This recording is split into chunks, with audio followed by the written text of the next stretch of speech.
merci. Arrêtez. Non, mais non, arrêtez. Arrêtez. Arrêtez, merci. Merci, mais c'est pas moi qu'il faut applaudir. C'est tous les gens qui, en ce moment, se mobilisent contre la politique d'Emmanuel Macron. Je voudrais, s'il vous plaît, un tonnerre d'applaudissements pour le MEDEF. Ah, si. Ouais. Si, quand même. Ah, les grands patrons, là, ils sont en colère, là. Patrick Martin, président du MEDEF, 389e fortune de France, il a dit, si les impôts augmentent, il y aura une grande mobilisation patronale. Après, il a dit, bon, ce sera pas une manifestation, hein, ce sera plutôt comme une grande réunion, quoi. C'est un dimanche, quoi. Une cousinade, quoi.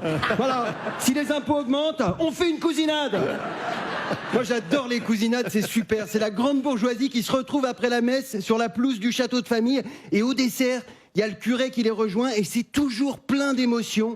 Parce que c'est quand même lui qui a marié entre eux la moitié des cousins et dépucelé l'autre moitié. Et ça, forcément, ça crée des liens.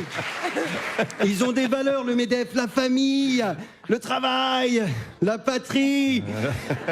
Après, pas forcément dans cet ordre-là. C'est pour ça qu'ils s'entendent de mieux en mieux avec le RN. Hein, les patrons et les fachos, là, c'est AESD, amour éternel sans divorce. On sait pas ce qui les dérange le plus dans la taxe Zuckman. Est-ce que c'est la taxe? Est-ce que c'est Zuckman? Après, je comprends qu'on les admire, les capitaines d'industrie comme Patrick Martin, c'est des modèles de travail et de réussite. Patrick, il s'est fait tout seul, grâce à sa société, fondée en 1829. 1829.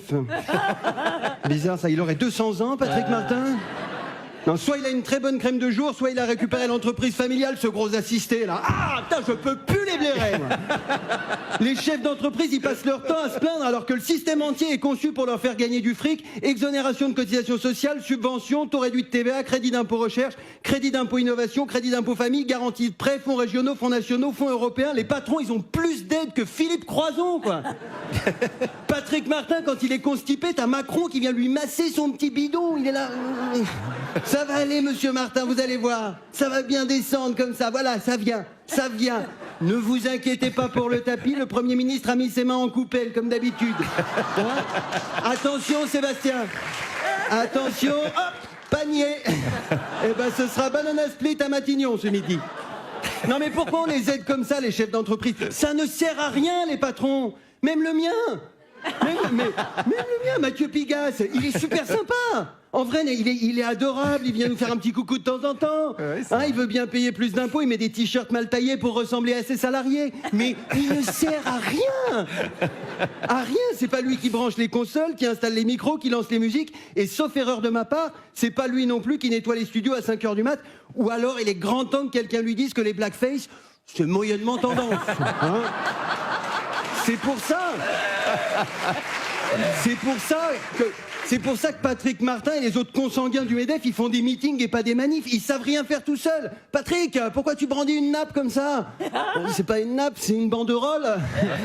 Mais vu que ma secrétaire travaille pas le dimanche, j'ai rien pu écrire dessus. Les patrons, ça ne sert à rien, là.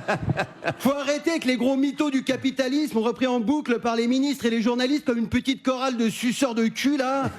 Ce sont les patrons qui créent la richesse. Non, ce sont les travailleurs qui créent la richesse. Les patrons, ils la volent.